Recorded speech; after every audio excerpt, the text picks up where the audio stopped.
Hello students, आज हम इस वीडियो में आपकी पहली इकाई के दूसरे टॉपिक के बारे में पढ़ेंगे। इस टॉपिक में आपको एक डॉक्यूमेंट के अंदर क्लिप आर्ट या कोई पिक्चर इंसर्ट करना बताया गया है। इसमें आपको यह बताया गया है कि कैसे आप एक वर्ड डॉक्यूमेंट में कोई भी क्लिप आर्ट इस्तेमाल कर सकते हैं। साथ ही साथ एक क्लिप आर्ट के अलावा हम और कौन कौन सी चीजें एक डॉक्यूमेंट में यूज कर सकते हैं, इस्तेमाल कर सकते हैं, यह सब आपको इस दूसरे टॉपिक में बताया गया है। मैं उम्मीद करता हूं आपने पुराना वीडियो देख लिया होगा और पहला जो आपका टॉपिक था उसे आप अच्छी तरह से समझ गए होंगे। इस टॉपिक में जो हम पढ़ रहे हैं यह इंसर्ट करने की प्रक्रिया, यह हम 9th क्लास में भी पढ़ चुके हैं। वहां हमने एक छोटा सा शॉर्ट परिचय देखा था कि कैसे हम डॉक्यूमेंट में क्लिप आर्ट या कोई पिक्चर इंसर्ट कर सकते हैं।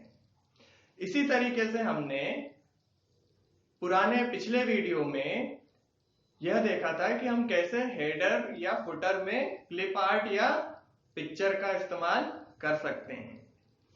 आज हम इस वीडियो में यह देखेंगे कि यदि हमें एक डॉक्यूमेंट में कोई क्लिप आर्ट या कोई पिक्चर इस्तेमाल करना है तो उसके लिए हमें क्या क्या करना पड़ेगा और कैसे हम अलग अलग प्रकार की चीजें एक डॉक्यूमेंट के अंदर इस्तेमाल कर सकते हैं।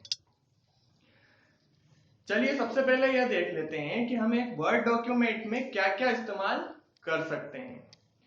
हम एक वर्ड डॉक्यूमेंट में कोई स्प्रेडशीट इस्तेमाल कर सकते हैं, कोई टेबल इस्तेमाल कर सकते हैं, अलग से क्लिप आर्ट का इस्तेमाल किया जा सकता है, पिक्चर का इस्तेमाल किया जा सकता है। हम अलग से उसमें म्यूजिक भी यूज कर सकते हैं, हम संगीत का इस्तेमाल कर सकते हैं, हम गानों का इस्तेमाल कर सकते हैं। इन सब चीजों का हम एक वर्ड डॉक्यूमेंट में इस्तेमाल कर सकते हैं। यह सब कुछ हमें इंसर्ट करना होता है। हमें इनमें से जिसकी भी जरूरत है या जो भी हमें चाहिए हम एक वर्ड डॉक्यूमेंट में यूज कर सकते हैं। इन सभी चीजों को हम ऑब्जेक्ट कहते हैं। हम कहते हैं कि हम एक वर्ड डॉक्यूमेंट में कोई भी ऑब्जेक्ट इंसर्ट कर सकते हैं। हम एक वर्ड डॉक्यूमेंट में किसी भी ऑब्जेक्ट को यूज कर सकते हैं। अब ऑब्जेक्ट का मतलब क्या हो गया यहाँ पर?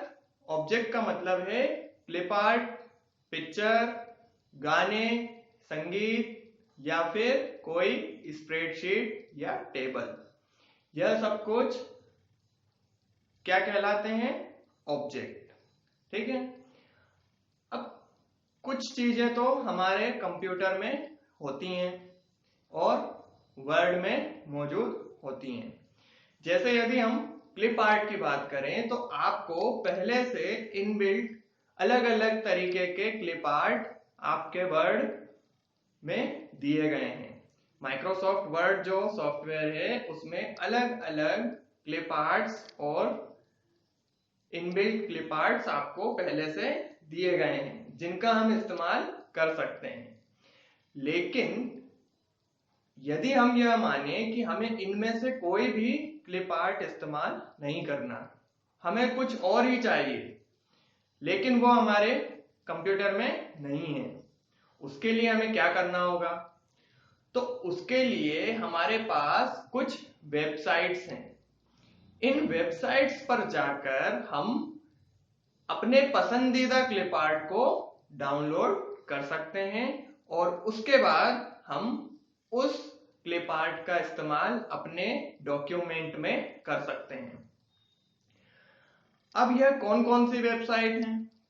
आपकी किताब में आपको 4-5 अलग अलग तरह की वेबसाइट्स दी गई हैं। इन्हीं में से एक है www.openclipart.org। यह एक ऐसी वेबसाइट है जिस पर हम जाकर फ्री में कोई भी अपना पसंद का क्लिप आर्ट डाउनलोड कर सकते हैं। एक बार क्लिप आर्ट डाउनलोड करने के बाद हम उसको अपने डॉक्यूमेंट में कहीं भी इस्तेमाल कर सकते हैं। अब इस वेबसाइट से हम कैसे डाउनलोड करेंगे? तो इस वेबसाइट से हमें डाउनलोड करना है यदि, तो उसके लिए हमें सबसे पहले क्या करना होगा? सबसे पहले हमें अपने कंप्यूटर में वेब ब्राउजर ओपन करना होगा। ठीक है, हम क्या करेंगे? सबसे पहले वेब ब्राउजर को ओपन करेंगे। वेब ब्राउजर को ओपन करने के बाद एड्रेस बार में हम उस वेबसाइट को टाइप करेंगे। क्या करेंगे? हम वेब ब्राउजर ओपन करने के बाद में जो एड्रेस बार है उसमें कीबोर्ड की मदद से वेबसाइट टाइप करेंगे। क्या वेबसाइट थी? www.openclipart.org। इस वेबसाइट को टाइप करने के बाद हम सर्च बटन पर क्लिक करेंगे। ऐसा करने पर यह वेबसाइट हमारे सामने ओपन हो जाएगी। वेब ब्राउजर में यह वेबसाइट ओपन हो जाएगी। वेबसाइट ओपन करने के बाद में हम इस वेबसाइट से जो भी पसंदीदा क्लिप आर्ट डाउनलोड करना चाहते हैं उसे हम डाउनलोड कर सकते हैं। डाउनलोड करने के लिए भी हमें क्या करना होगा? इस वेबसाइट पर सर्च करना होगा। जैसे आपकी किताब में आपको उदाहरण दिया गया है कि यदि आपको एक बैग, एक बिस्ते की क्लिप आर्ट की जरूरत है, तो हम वेबसाइट पर क्या सर्च करेंगे? बैग। जब हम बैग सर्च करेंगे तो हमारे सामने अलग अलग प्रकार के क्लिप आर्ट ओपन हो जाएंगे। इनमें से जो भी हमें अच्छा लगता है हम उसको क्लिक करके और फिर डाउनलोड कर सकते हैं। इस तरीके से हम ऐसे क्लिप आर्ट्स का इस्तेमाल भी कर सकते हैं जो हमारे कंप्यूटर में मौजूद नहीं है। अब यह तो बात हुई कि हम क्लिप आर्ट्स इस्तेमाल कर सकते हैं। क्लिप आर्ट के अलावा हम पिक्चर्स इस्तेमाल कर सकते हैं। हमारे कंप्यूटर में मौजूद अलग अलग गानों का, म्यूजिक का, स्प्रेडशीट का, टेबल्स का और कोई भी दूसरी फाइल का एक वर्ड डॉक्यूमेंट में इस्तेमाल कर सकते हैं। लेकिन यह सब हम करेंगे कैसे? इसके लिए हमें क्या करना होगा, इसके बारे में अब बात करते हैं। तो किसी भी वर्ड डॉक्यूमेंट में यदि हमें कुछ भी इंसर्ट करना होता है तो हम सबसे पहले क्या करेंगे? उस वर्ड डॉक्यूमेंट को ओपन कर लेंगे। ओपन करने के बाद में हम कहां पर क्लिक करेंगे? हम इंसर्ट टैब पर क्लिक करेंगे। इंसर्ट टैब पर क्लिक करने के बाद हमें क्या दिखाई देंगे? अलग अलग ग्रुप्स दिखाई देंगे जो किसके अंदर आते हैं? इंसर्ट टैब के अंदर आते हैं। इन्हीं में से एक ग्रुप कौन सा है? Illustration group. इस ग्रुप के अंदर ही हमें कौन कौन से ऑप्शन मिलेंगे? क्लिप आर्ट और पिक्चर इंसर्ट करने के ऑप्शन मिलेंगे। इसी जगह पर हमें दूसरे ऑब्जेक्ट्स को इंसर्ट करने के लिए भी ऑप्शंस दिए गए होते हैं। जब हम इसका प्रैक्टिकल करेंगे तब हम यह देखेंगे। अभी हम क्लिप आर्ट और पिक्चर के बारे में बात करते हैं। थोड़ी देर के लिए मान लीजिए हमें एक क्लिप आर्ट को यूज करना है या अपने डॉक्यूमेंट में इस्तेमाल करना है। हमने उस डॉक्यूमेंट को ओपन किया, इंसर्ट टैब पर क्लिक किया। इंसर्ट टैब पर क्लिक करने के बाद इलिस्ट्रेशन ग्रुप में मौजूद क्लिप आर्ट के ऑप्शन पर क्लिक किया। क्लिप आर्ट पर जाने के बाद में हमारे सामने एक विंडो ओपन होगी जिसमें हमें एक सर्च बॉक्स दिखाई देगा।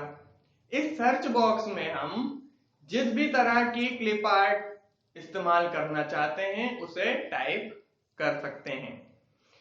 थोड़ी देर के लिए मान लीजिए मुझे एक लोगो चाहिए, एक लोगो की क्लिप आर्ट चाहिए, तो मैं इस सर्च बॉक्स में लोगो टाइप कर दूंगा। लोगो टाइप करने के बाद में मैं गो पर क्लिक करूंगा। यह आपकी किताब में भी आपको बताया गया है। जैसे ही मैं गो पर क्लिक करूंगा लोगो से जुड़े हुए सभी क्लिप आर्ट्स मुझे दिखने लगेंगे। इनमें से जो भी क्लिप आर्ट मैं इस्तेमाल करना चाहता हूं उस पर मैं सिंगल क्लिक करता हूं। सिंगल क्लिक करने के बाद में मैं उस पर डबल क्लिक करता हूं। जैसे ही मैं उस पर डबल क्लिक करूंगा वह क्लिप आर्ट मेरे डॉक्यूमेंट में इंसर्ट हो जाएगा, मेरे डॉक्यूमेंट में मुझे दिखने लगेगा। इस तरीके से मैं अपने डॉक्यूमेंट में कोई भी क्लिप आर्ट या पिक्चर इंसर्ट कर सकता हूं। अब यदि मुझे कोई पिक्चर इंसर्ट करना है तो उसके लिए भी ऐसा का ऐसा ही स्टेप्स फॉलो करनी होंगी। सबसे पहले मैं इंसर्ट टैब पर जाऊंगा। इंसर्ट टैब में इलिस्ट्रेशन ग्रुप के अंदर मुझे पिक्चर वाला ऑप्शन मिल जाएगा। जब मैं पिक्चर पर क्लिक करूंगा तब मेरे सामने एक विंडो ओपन होगा। इस विंडो में मुझे उस पिक्चर को सिलेक्ट करना है जिस भी पिक्चर को मैं अपने डॉक्यूमेंट में इस्तेमाल करना चाहता हूं। पिक्चर को सिलेक्ट करने के बाद जब मैं ओके करूंगा तो वह पिक्चर मुझे डॉक्यूमेंट में दिखने लगेगी। हमने जब हेडर और फुटर पढ़ा था पिछले वीडियो में तब हमने पिक्चर इंसर्ट करके देखा था। बिल्कुल वैसा ही हमें यहाँ पर भी करना है, लेकिन इस बार हम क्या कर रहे हैं, हेडर और फुटर में पिक्चर इंसर्ट नहीं कर रहे हैं। हम कहाँ कर रहे हैं, मेन जो हमारा डॉक्यूमेंट है उस डॉक्यूमेंट में ही पिक्चर इंसर्ट कर रहे हैं। इस प्रकार हम एक क्लिप आर्ट या पिक्चर को, या हम कहें कि हम किसी भी एक ऑब्जेक्ट को अपने वर्ड डॉक्यूमेंट में इंसर्ट कर सकते हैं। मैं उम्मीद करता हूं आपको समझ में आया होगा। अगर समझ में नहीं आया है तो आप मुझसे पूछ सकते हैं। Thank you.